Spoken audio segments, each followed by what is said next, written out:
Commander Hornick, Chief Kuchera, Supervisor Van Leuven, they're going to say a couple words. Commander Hornick's going to explain more of the factual detail of why you guys are here and the case it involves. So with that, I'll turn it over to Supervisor David Van Leuven. Good afternoon. I'm David Van Leuven. I'm the Bethlehem Town Supervisor, and I appreciate you all taking the time to join us this afternoon. When we undertook the Police Reform and Reinvention Collaborative process last year, we worked hard to showcase the great work of our officers, the men and women who work every day, every night, every holiday to make sure that our community is safe and well. The effort focused on our officers and our dispatchers, and today we're presenting the incredible work of another key part of our police department, our detectives and our commanders. These are dedicated officers who never stop investigating and never stop working to find the truth, no matter how hard it is or how long it takes. The town of Bethlehem is grateful for the outstanding work of our police officers, and we are proud of all that they accomplish on our behalf. Thank you, and I'll turn the mic over now to Chief Kuchera. Thank you, David, and thank you to everyone who showed up here to support what we're about to present.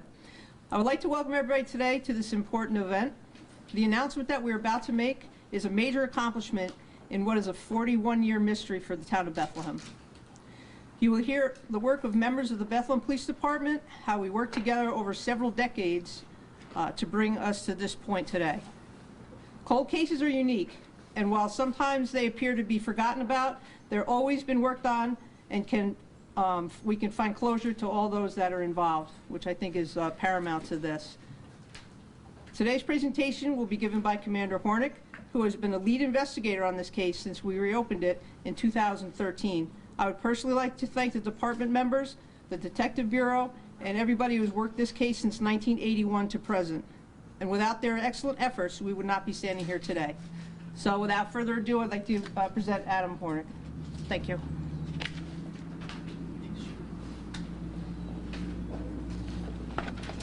Thank you and good afternoon.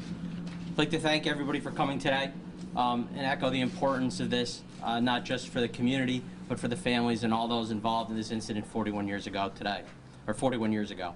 My name is Adam Hornick. I'm a commander of the Town of Bethlehem Police Department, and I've had the honor of working on this case since 2013, and I truly consider it an honor, like all of those people standing with us today do as well.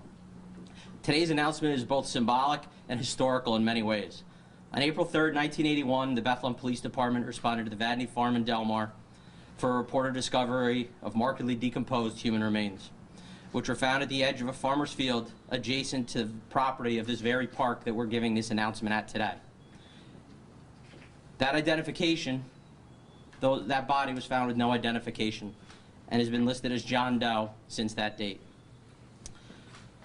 Recently, the Bethlehem Police Department, with the assistance of the FBI and numerous other agencies, has utilized modern science in making an identification to this individual. This case is the first case in the Capital Region and the first in Albany County history that's being solved with the use of investigative genetic genealogy. I would like to take a few minutes to describe how we got to where we are today with this case. The timeline here illustrates some of the steps which were taken in this investigation. On April 3rd, 1981, the Bethlehem Police responded and conducted an intense investigation, including an autopsy and subsequent use of a forensic odontologist to compare the remains of the dental charts. After many years of following up on leads and information, as well as resubmitting fingerprints, no identity was ever able to be made on the person that passed away and was found on April 3rd. The New York State Police continued to assist through the years in efforts to identify this person. In early 1990s, the case file was lost in a flood in the town of Bethlehem Town Hall Police Station. In 2013, our agency decided to reopen this case and work to rebuild the case file, starting with only literally 2 sheets of paper. This is the case file today, after all the work that's been done by our team in the last 8 years. Through rebuilding the case file, we called on resources of many agencies and entities in and around the Capital Region. After a few years of investigation, our agency was able to locate the jawbones of the decedent through the assistance of the office of Dr. Alan Roselle, which is now Dr. Colin Morton in Boston Lake, New York, in Saratoga County. These bones had previously been out of police custody for over 36 years. Dr. Roselle examined these bones in early 1981 to assist the police department in trying to determine the identity. And it was those documents that were key when these bones were relocated in 2017. When these bones were relocated, the Bethlehem Police Department requested the assistance of the New York State Police forensic odontologist, who was able to come and examine the bones and complete a dental chart that was an exact match to that of the body found in 1981, proving that the bones we found 36 years later were that of the decedent. With that information, we were able to submit the bones to the New York State Police Forensic Identification Center, as well as the New York City Office of the Chief Medical Examiner and the University of North Texas Center for Human Identification. We were successful in developing a DNA profile and uploading this profile to state and national databases. Shortly after this, with the approval of the Albany County District Attorney's Office, we submitted the DNA profile for a familial DNA search in the state database. We learned that the request was rejected by the state, as the unidentified human remains policy did not allow for submission of evidence to identify victims, but only for evidence that had been left behind at a scene. Bethlehem Police was determined and did not give up. In 2019, we did a huge media push, which was a truly amazing coverage by many, if not all, of the media outlets that stand here today and continue to assist us in this investigation. We thank you immensely for that assistance. With everyone's efforts, the state's familial DNA search laws were changed as a result of this case. But we were still unable to submit our case to gain any leads to determine the identity of John Doe. We transferred the DNA samples in this case to the FBI office in Melville, New York, Investigative Genetic Genealogy Unit. Their fantastic team partnered with Othram and did an excellent job of developing a profile and potential leads in this case. Once FBI Melville and Othram narrowed the scope of the genealogy, it provided a lead for us to continue our investigation. It was through this lead that we were able to locate 2 surviving relatives outside the state of New York and determine a potential name for the identity of our John Doe. Through this lead and interviews, we were able to interview an aunt and a paternal first cousin who had actually never even met John Doe. Both of these relatives agreed to provide DNA samples for comparison to the DNA profile of our John Doe. The Bethlehem Police continued our investigation with the assistance of the U.S. Social Security Administration Office of the Inspector General and the FBI Melville Office of Investigative Genetic Genealogy Unit, as well as several other entities. This investigation showed that the identity of the lead produced by the Investigative Genetic Genealogy and showed that this person basically had not existed since 1980, further verifying it to be the identity of our John Doe. The DNA of the aunt and the cousin were sent to the New York State Police Forensic Identification Center. And based on all of this, we can prove, based on all testimony and physical evidence today, that the confirmed 2 DNA samples that the body found on April 3rd, 1981, buried in Graceland Cemetery several days later, is no longer John Doe, but is in fact Franklin Feldman.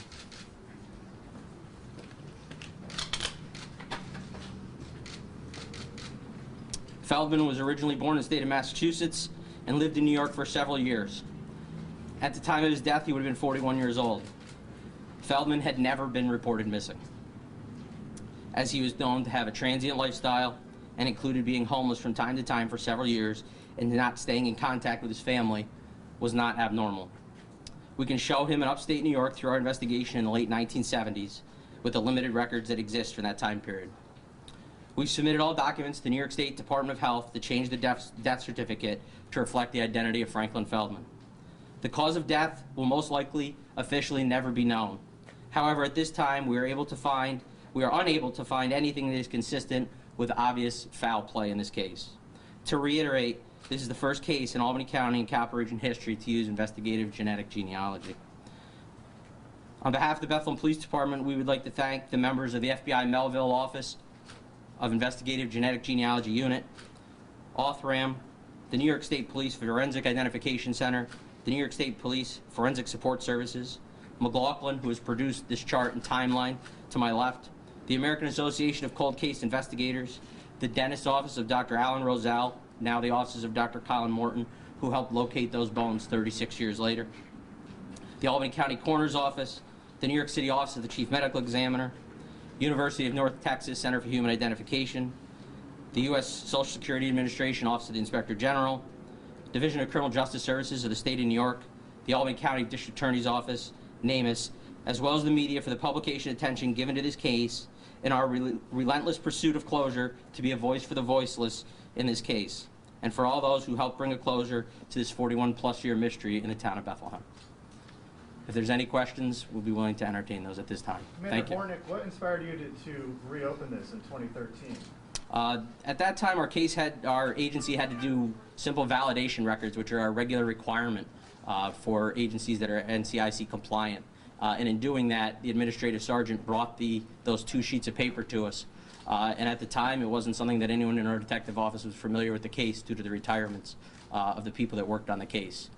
So at that time, we began the pursuit of rebuilding the case and started investigating it. Commander, can you talk about the historic nature of this case? So basically, the use of investigative genetic genealogy is something that is being seen starting to emerge across the country. Most people can compare it to the use of the Golden State Killer. It's the same technology that was used from that, and that's the technology where it does not tell us the identity of the individual, produces a lead. And from that lead, it's our job to conduct the investigation as well as get comparison of family members and other personnel. And in this case, when we did the media push a couple years ago, we made reference to the fact that if the case isn't solved in the next few years, the likelihood of it being solved is low. And we can stand here today and say that that's definitively true. With the 2 surviving relatives, we were able to locate in the fact that one had never met him and the other being in their late 80s, unfortunately most likely won't be with us longer either. And then getting their DNA to compare it and make that official confirmation, we were working on a limited timeline. So the fact that we're using this technology, the technology has been adopted and approved by all agencies that are involved in this, and the agencies we listed at the end is really what makes this a historic event and bringing this technology to the capital region. Our agency is very proud to be part of the push that was assisted by the media to change the familial DNA laws in New York State. And with those changes, it will now open up numerous opportunities for other law enforcement agencies to bring closure to families that have gone through this situation as well. What does it say to you about never giving up and providing closure to families by pushing and pushing? It's difficult. There is always hope. We like to say that, and like the chief of the town supervisor started with, sometimes cold cases could be seen as they're forgotten about. They're not. There's always people that are interested in them and detectives that are working on them. And spending a lot of time and dedication working on these cases. So we offer that hope, and we offer to continue doing that in our department as well as in other law enforcement agencies. Commander, can you speak to the impact that this case has had on the town over the years and how folks have kind of reacted to this as it's kind of snaked through the system? So this has been kind of one of the longest mysteries in the town that we're aware of, and something that happened very early on in many of our lives that you're even standing here today. And something that, like I said, in 2013 when the paperwork came out, a lot of people in our office, including myself, weren't even aware had happened. And then at that point, we decided it was our job to revive this case and bring it back out. It received a lot of attention. People have been very interested in it. As you see here today, we have members of the public, other people that are involved in this case, have an interest in this, and the community has an interest in it. Even the people skating here today, playing hockey, when they were stopping by, showed up and said this was the talk of the town at a local business this morning and wanted to look at the chart. So it's something that, one, fascinates the community, but two, the community and the families and everybody involved in is passionate about and concerned about, as well as seeing the developments in technology that we have. Thank you. Thank you. Commander, what were you able to glean from the family about, any details about Franklin as he was as a person? So what the family basically provided was, as soon as we contacted them, the family provided that they hadn't seen him in several decades. And that worked into the lead that we had. As we didn't know who the person was, we knew it was a relation to one of several people. The family basically provided that he had not had contact with anyone in the family in a long time, being several decades. Even in the 70s, he was living in unknown locations in New York State, and they would have only periodic contact with him, and that he did suffer from some mental concerns and was in and out of hospitals at the time and was also homeless for several times. When the body was found, he did have lots of paperwork on him that had local phone numbers and businesses that we were wondering at the time, and during the reinvestigation, those were addresses to places that provided comfort and support for homeless people, or soup kitchens, and provided food and everything for them. So those puzzle pieces started adding up once we were able to put a name with it. What kind of thoughts are going through your head right now as you come to a close with this? Not really sure. I guess I'd say mixed emotions, in that this is historic. I'm glad to be part of this team that was able to get this case solved, not only for the family but for the community.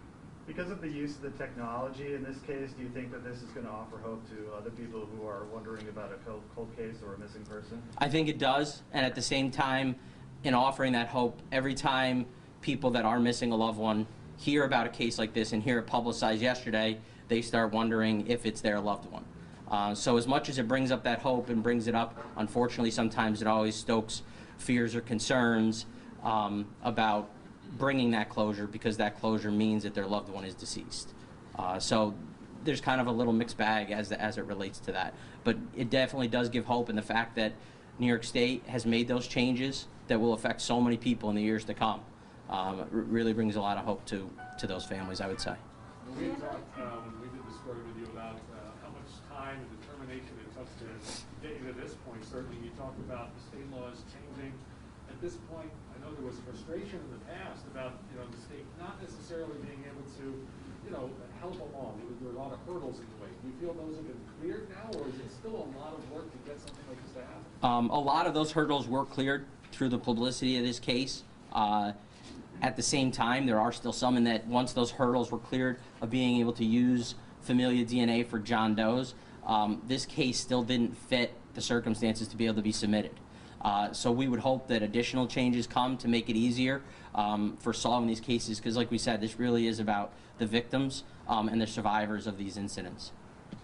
Can you expand on how the laws have been changed as a result of this case and how that will help in future investigations? Absolutely. So originally, the laws of New York State did not allow for the search of familial DNA just for the purpose of identifying the identity of who a John or Jane Doe was. With the changes to those laws, a sample like this can be submitted just for the purpose of determining the identity of a victim or deceased person. And just determining the identity is key in then determining how the person died based on what evidence or lack of evidence existed. If this case had led to the identity being somebody else that had a different type of background, it could have opened up other avenues. But a lot of times in death investigations, determining obviously who the victim is lays a lot of foundation for the circumstances and what could have taken place.